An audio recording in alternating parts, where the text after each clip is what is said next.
Praise the Lord, hallelujah. Zion வேதாகம ஆய்விற்கு அன்போடு கூட இயேசு கிறிஸ்துவின் நாமத்தில் உங்களை வரவேற்கிறேன். இந்த தினத்திலும் உபாகம புஸ்தகம் கடைசி 3 அதிகாரங்கள் 32, 33 மற்றும் 34 அதிகாரங்களில் உள்ள வசனங்களை தியானிக்க சர்வ வல்லமையுள்ள தேவன் தாமே நமக்கு கிருபை பாராட்டுவாராக. 32வது அதிகாரத்திலே, வானங்களே செவி கொடுங்கள், நான் பேசுவேன், பூமியே என் வாய்மொழியை கேட்பாயாக. மழையானது இளம் பயிரின் மேல் பொழிவதைப் போல என் உபதேசம் பொழியும். பனித்துளிகள் புல்லின் மேல் இறங்குவது போல என் வசனம் இறங்கும் என்று சொல்லி அங்கே மோசே ஒரு பாடலாக அவனுடைய வார்த்தைகளை தெரிவிக்கிறார்.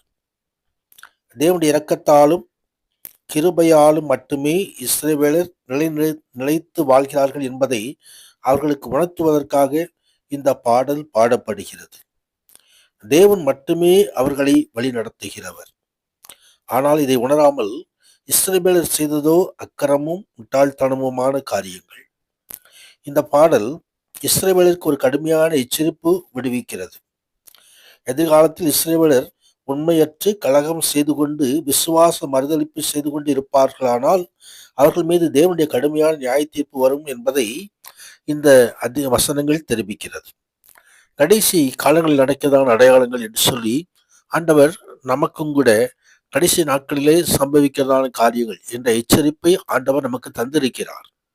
கடைசி நாட்களில் எப்படிலாம் சம்பவிக்கும், ஜனங்கள் எப்படி விசுவாசம் என்று இருப்பார்கள், எப்படி கர்த்தருடைய நியாய தீர்ப்பு கடந்து வரும் என்பதையெல்லாம் வெளிப்படுத்தின விசேஷம் நமக்கு கற்றுத்தருகிறது. எனவே நாமும் கூட எச்சரிக்கையோடு இந்த வசனங்களை வாசித்து தேவ சமூகத்திலே எச்சரிக்கையோடு கவனத்தோடு ஆவிக்குரிய ஜீவியத்திலே கடந்து போவது நமது கடமையா இருக்கிறது.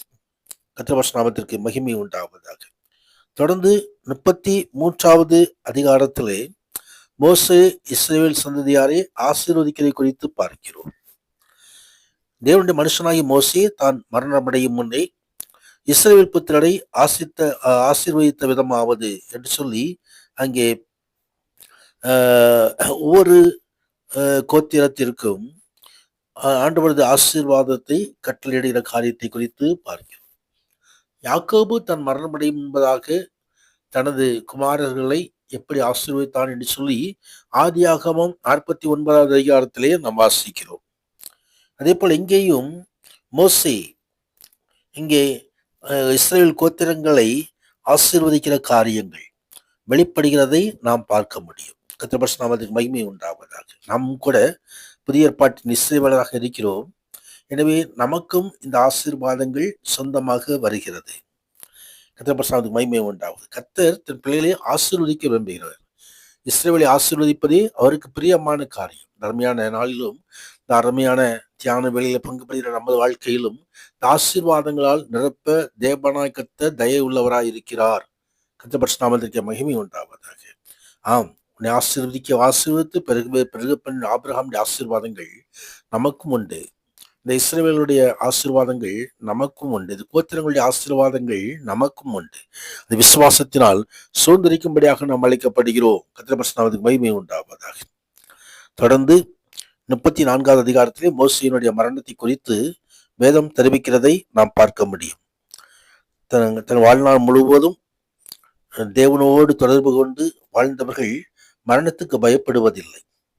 தேவன் மீதுள்ள நம்பிக்கையினால் அவர்கள் சமாதானத்தோடும் சந்தோஷத்தோடும் மரணத்தை எதிர்பார்க்க முடியும் என்பதை லூக்கா 2:29, 3 பிலிப்பு 1:23 நாம் பார்க்கிறோம். மோசையைப் போல அவர்களுக்கும் வாக்குத்தத்தம் பண்ணப்பட்ட தேசத்தின் ஒரு தூர காட்சி மட்டுமே கிடைத்தது. மரணத்துக்கு பின்னர் மாத்திரமே அவர்கள் தேவன் கட்டி எழுப்பிய அஸ்திபாரங்கள் உள்ள நகரத்தை சுதந்திரித்துக் கொள்ளுவார்கள் என்பதை வேதத்திலே நாம் அறிந்து கொள்ள முடியும். மாபெரும் தலைவனாகிய மோசையின் மரணத்துக்கு பின் அவருடைய மரணத்தை பற்றிய குறிப்பை யோசுவா எழுதியிருக்க வேண்டும் என்று சொல்லி வேத அறிஞர்கள் கருதுகிறார்கள். கர்த்தருக்கு மகிமை உண்டாவதாக. பல ஆண்டுகளுக்கு முன்பதாக மறுரூப மலையிலே இயேசுவோடு தோன்றி அவரிடம் பேசிக் கொண்டிருந்ததை குறித்து மத்தேயு 17:3 சொல்ல எழுதப்பட்டிருக்கிறது. கர்த்தருக்கு மகிமை உண்டாவது. மோசையின் மாபெரும் சிறப்பு அவன் தேவனை முகமுகமாய் சந்தித்து அவருடன் நெருங்கிய தொடர்பு கொண்டிருந்தது, ஆண்டவரோடு பேசி கொண்டிருந்தது. தேவனுடைய இயல்பான தன்மையும் ஆழ்த்தத்துவத்தையும் நன்கு அறிந்திருந்தான். எல்லா விசுவாசியுடைய முதல் ஆசை தேவனை அறிந்து கொள்வதும் அவரோடு நெருங்கிய உறவை அனுபவிப்பதுமாய் இருக்க வேண்டும் என்பதை நாம் இந்த மோசையின் வாழ்க்கையிலே கற்றுக்கொள்ள முடியும். தேவனுடைய பிள்ளைகளுக்கு இது மாபெரும் சிலாக்கியம். கர்த்தருக்கு மகிமை உண்டாவதாக. மற்றவர்களோடு பேசிய சொற்களை பார்க்கிலும் மோசே தேவனோடு பேசிய சொற்கள் அதிகம். கர்த்தருக்கு மகிமை. நமது வாழ்க்கையிலும் கூட நாம் பேசுகின்ற பேச்சிலே சொற்கள் ஆண்டவரோடு பேசுகின்ற அந்த அனுபவத்தை நாம் பெற்றவர்களாய் அதிலே ஆர்வம் கண்டவர்களாய் இருக்க வேண்டும். கர்த்தருடைய வார்த்தைகள் பாதைகளுக்கு கால்களுக்கு தீபமும் பாதைக்கு வெளிச்சமும் இருக்கிறது. ஒரு புதிய வெளிச்சத்தை நாம் கண்டுகொள்ள முடியும், ஒரு புது மகிமையை நாம் கண்டுகொள்ள முடியும். கர்த்தருக்கு மகிமை உண்டாவதாக.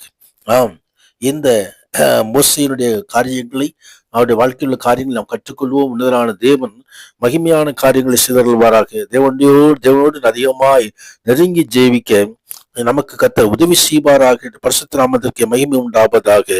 ஆமென், ஆமென்.